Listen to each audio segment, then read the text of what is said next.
I'm not saying that she's exaggerating just because she has already earlier today threatened to sue anyone who points out that she's a massive liar who can't be trusted. So I'm not saying that. Far-right MAGA nutjob Nancy Mace claims that she was assaulted. Francesca Fiorentini and John Iadarola of the Damage Report covered this. We're going to take a look at clips from the Damage Report. I'm going to share my thoughts on this as well. Let's check this out together. Nancy Mace claims that she was assaulted at the Capitol by a pro-trans man, which is such an interesting way to label anyone who isn't transphobic. No, transphobia is the issue, not being pro, but whatever. Eyewitnesses tell a slightly different story. So she tweeted, "I was physically accosted tonight on Capitol grounds over my fight to protect women." That's what she labels it. Others disagree. Capitol Police have arrested him. All the violence and threats keep proving our point. Women deserve to be safe.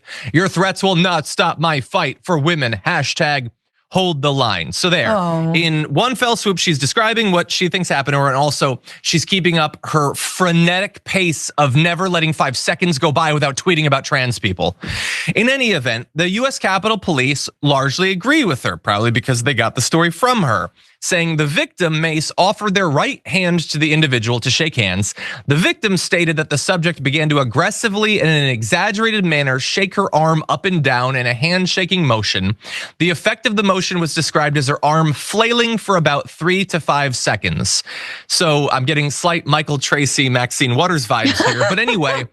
What it makes me think of is the douchey way that Trump shakes people's hands, where with men, I don't know if I've seen him do it with women or not, but where he grabs their hand and then pulls them in towards himself, which he thinks is some kind of power move, but he just looks like a moron. I wonder if Nancy Mace thinks that's assault when Trump does that, when he grabs a guy and forcefully pulls him towards him. I'm going to say that she probably doesn't.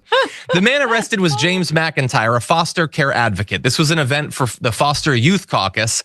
And so McIntyre apparently shook Mace's hand, saying that transgender youth in foster care need her support, which they would have gotten a few years ago, back when she was perfectly fine towards trans people. But now her bread is buttered by never stop attacking them every day. I mean, I'm getting on Fox News now. I got to keep it up. So anyway, the account from Hinkle is that from what I saw, it was a normal handshake and interaction that I would expect any legislator to expect from anyone as a constituent. Okay, 2 other witnesses corroborated his description of events. So there's 2 different stories. Either her arm was jostled up and down so bad that it actually justifies what you'll see in this photo, which is that she needed an arm brace from it, or the most try-hard, pick-me congressperson in the world. That picture is really weird because it looks like these when people will dress up like for Halloween and they're a man on one side and a woman on the other side, which is ironic, I guess, considering she's anti-trans, but that's what this odd picture makes me think of. Never stopping, trying to make themselves the center of every news cycle and get in the news and be focused and put the camera up on my face and talk about what I'm saying and all that, could be exaggerating. I'm not saying that she's exaggerating just because she has already earlier today threatened to sue anyone who points out that she's a massive liar who can't be trusted. So I'm not saying that because I don't want to be sued, but I'm just saying that's what people are speculating. Francesca, what do you think? Yeah, I mean, look, I just cannot get over that we're living in a time where mothers are being denied, pregnant people and people and women who are pregnant are being denied care at hospitals to the point where they are losing their lives, to say nothing of the fetus, because of anti-abortion laws.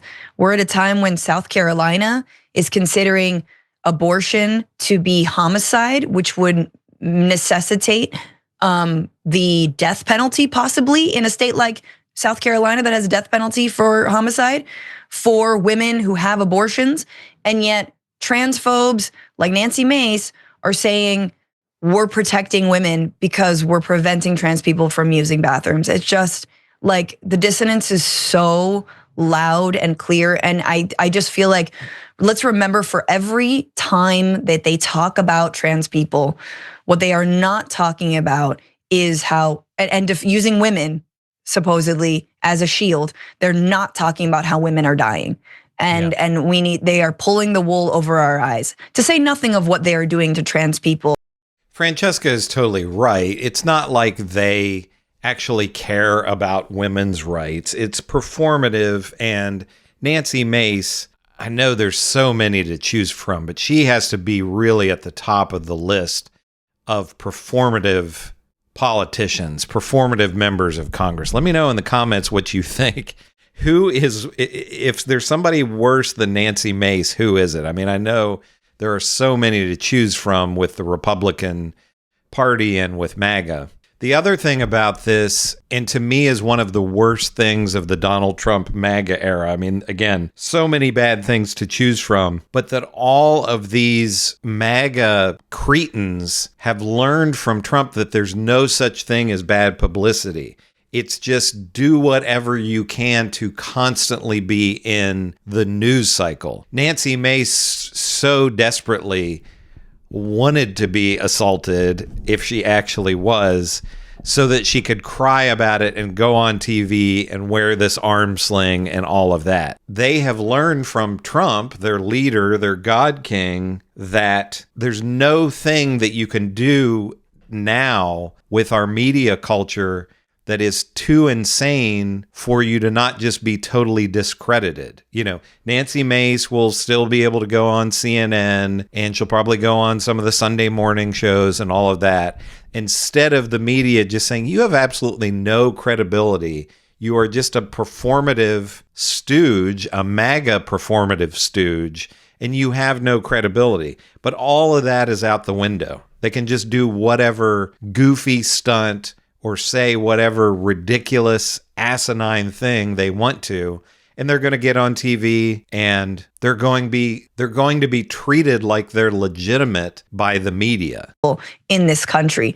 But additionally, I mean, this is why, I mean, I hope to see in the next 4 years, you know, feminist organizations, abortion rights organizations that are working with women to get their rights back, to fight for their rights, aligning themselves with, you know, trans organizations. And I think they already are, they already have. And because our fight is one and the same, our healthcare needs are one and the same.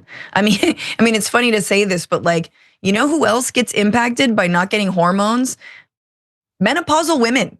like you better not take away some hormones. Like my mom's been on hormones for like 40 years, you know what I'm saying? Like, if you know, I don't want to know what happens to my mom. She's a very sweet woman, but who knows when she loses those hormones. But for real, this is about all of our healthcare, and women literally are dying, but it's not from a trans person using their bathroom. Yeah, it's the sort of thing that you'd care about if you actually cared about women. But if you're just using it to get on the news, like Nancy Mace, then you'd focus on other stuff. 100% correct by John Iadarola and Francesca Fiorentini. These are upside down, crazy times that we have these people like this, these absolute creeps in power. People have always hated politicians, I think, but there was a time, I believe, in the United States where there were politicians who were actually trying to represent their constituents and actually trying to improve the country instead of just being trolls. That's all these Republicans, these MAGA people, they're all trolls. Let me know what you think in the comments about Nancy Mace, this ridiculous story about her. Do you think she's the worst member of Congress, or who would you put above her? Let me know in the comments what you think about that. Make sure to give me a like and subscribe. This is Chris on Culture. I will see you in the next video.